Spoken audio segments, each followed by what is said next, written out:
Hey everyone, आज से हम लोग इंडियन एविडेंस एक्ट में एक नए चैप्टर को शुरू करने जा रहे हैं जो कि है एडमिशन और कन्फेशन का चैप्टर। एक इम्पॉर्टेंट चैप्टर है, तो चलिए इसको शुरू करते हैं। और मैं इसको सबसे पहले शुरू करती हूँ आपको ये बता करके कि स्टेटमेंट, एडमिशन और कन्फेशन इनके बीच में क्या रिलेशनशिप है जो कि बहुत इंपॉर्टेंट है। तो देखिए, सबसे पहले आप इसको ऐसे समझिए कि स्टेटमेंट एक जीनस है, एडमिशन स्पेसी है और कन्फेशन उसका सब स्पेसी है। ये कैसे है मैं आपको इस डायग्राम के थ्रू समझाती हूँ। तो देखिए, जो सबसे बड़ा वाला सर्कल है वो है स्टेटमेंट का सर्कल, उसके अंदर जो बीच वाला सर्कल है वो है एडमिशन और जो सबसे छोटा सर्कल है वो है कन्फेशन।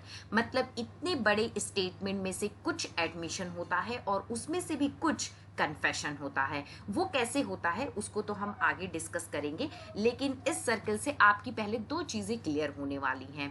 पहली कि हर कन्फेशन एडमिशन होता है लेकिन हर एडमिशन कन्फेशन नहीं होता है, क्योंकि बीच वाले सर्कल में छोटा वाला सर्कल था कन्फेशन का, तो यानी हर कन्फेशन एडमिशन तो है ही है, बट नॉट वाइस वर्सा। दूसरी चीज कि हर स्टेटमेंट पर से एडमिशन नहीं होता है। तो चलिए इसी से हम शुरू करते हैं अपना सबसे पहले कि एडमिशन क्या होता है।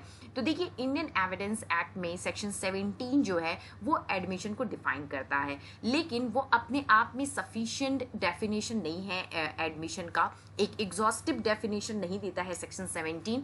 तो एडमिशन के कंप्लीट डेफिनेशन के लिए हमें उसको सेक्शन 18, 19 और 20 के साथ पढ़ना होगा। तो देखिए, सेक्शन 17 को सबसे पहले देखते हैं। सेक्शन 17 के अकॉर्डिंग स्टेटमेंट ओरल हो, डॉक्यूमेंट्री हो या इलेक्ट्रॉनिक फॉर्म में हो, लेकिन हर स्टेटमेंट एडमिशन नहीं होगा। उसके लिए जरूरी है कि वो कोई इन्फरेंस सजेस्ट करे फैक्ट इन इशू या रिलेवेंट फैक्ट के, और दूसरी बात है कि वो किसी भी ऐसे पर्सन के द्वारा बनाई जाए ऐसे सर्कमस्टेंसेस में जो आगे के सेक्शंस में डिफाइन की गई है, मेंशन की गई है। तो इसीलिए मैं कह रही थी आपको कि सेक्शन 17 जो है वो अपने आप में एक कंप्लीट डेफिनेशन प्रोवाइड नहीं करता है एडमिशन का। उसके लिए हमें अदर सेक्शंस के साथ उसको पढ़ना पड़ता है। तो चलिए वो देखते हैं हम आगे कि कौन कौन से सर्कमस्टेंसेज है जहां पे पर्सन्स का दिया गया कोई भी स्टेटमेंट एडमिशन माना जाएगा। तो हम लोग इसको सबसे पहले शुरू करेंगे सेक्शन 18 के साथ में। मैंने इसको एक यहाँ चार्ट बना के समझाने की कोशिश की है ताकि आपके लिए समझना काफी आसान हो जाए। तो देखिए, सेक्शन 18 का जो पहला पैरा है वो बात करता है प्रोसीडिंग में पार्टीज की।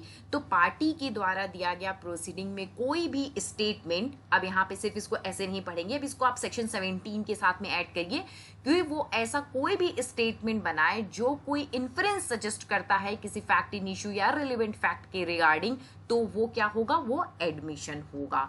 दूसरी चीज इसी पैरा में दी गई है, उस पार्टी के किसी एजेंट के द्वारा बनाया गया स्टेटमेंट, लेकिन यहाँ पे ये चीज जरूरी है कि वो एक्सप्रेसली या इम्प्लाइडली ऑथराइज्ड हो पार्टीज के थ्रू उस एडमिशन को बनाने के लिए। तो ये जो है उसका स्टेटमेंट एडमिशन कंसीडर किया जाएगा। अब हम आते हैं दूसरे पैरे में। दूसरा पैरा जो है वो बात करता है parties to suit in representative character. अब यहाँ देखिए, सूट को मेंशन किया गया है स्पेसिफिकली, ये चीज को आप काफी ध्यान रखिएगा। तो यहाँ पे देखिए, अगर जो रिप्रेजेंटेटिव कैरेक्टर में होते हैं, जैसे कि आपके ट्रस्टी होते हैं, एग्जीक्यूटर होते हैं, एडमिनिस्ट्रेटर्स होते हैं, जब भी ये कोई स्टेटमेंट बनाते हैं तो वो भी एडमिशन माना जाएगा। लेकिन उसके लिए ये बहुत जरूरी है कि जब वो स्टेटमेंट बना रहे हो तो वो अपने रिप्रेजेंटेटिव कैपेसिटी में ही होने चाहिए। चलिए अब थर्ड पैरा को देखते हैं। थर्ड पैरा कहता है कि पार्टी का सब्जेक्ट मैटर में इंटरेस्ट, कोई भी प्रोप्राइटरी या पिक्यूनरी इंटरेस्ट हो तो उस पार्टी के में का दिया गया जो भी स्टेटमेंट होगा उसको एडमिशन माना जाएगा। अगर फिर वही हमारे वाली बात आ जाती है कि अगर वो कोई इन्फ्रेंस सजेस्ट करता है फैक्ट इन इशू या रिलेवेंट फैक्ट की रिगार्डिंग, हम इस सारे पैरे को ऐसे ही साथ में ही पढ़ेंगे, ये बहुत ज्यादा जरूरी है, आप इस चीज को एकदम से ध्यान में रखिएगा। तो जैसे मान लीजिए कि एक लैंडलॉर्ड और टीनेट के बीच में कोई सूट है और यहाँ पे टीनेट का प्रोप्राइटरी इंटरेस्ट है उस हाउस में जो कि मैटर इन डिस्प्यूट है, और वो उसके रिगार्डिंग कोई भी स्टेटमेंट बनाता है तो वो क्या होगा, एडमिशन होगा। उसी तरह है person from home interest derived. इसको एक एग्जांपल से आप समझ लीजिए। जैसे मान लीजिए कि ए है, उसने बी को स्टेटमेंट दिया है कि इसने अपना हाउस मॉर्गेज किया हुआ है, ये मान लीजिए कि किसी प्रॉपर्टी के पोजीशन में है, और बाद में ये वही प्रॉपर्टी सी को सेल कर देता है। तो ए का जो ये मॉर्गेज के रिगार्डिंग स्टेटमेंट था, अगर बी उसको प्रूफ कर देगा तो ए का ये स्टेटमेंट क्या होगा, एडमिशन माना जाएगा।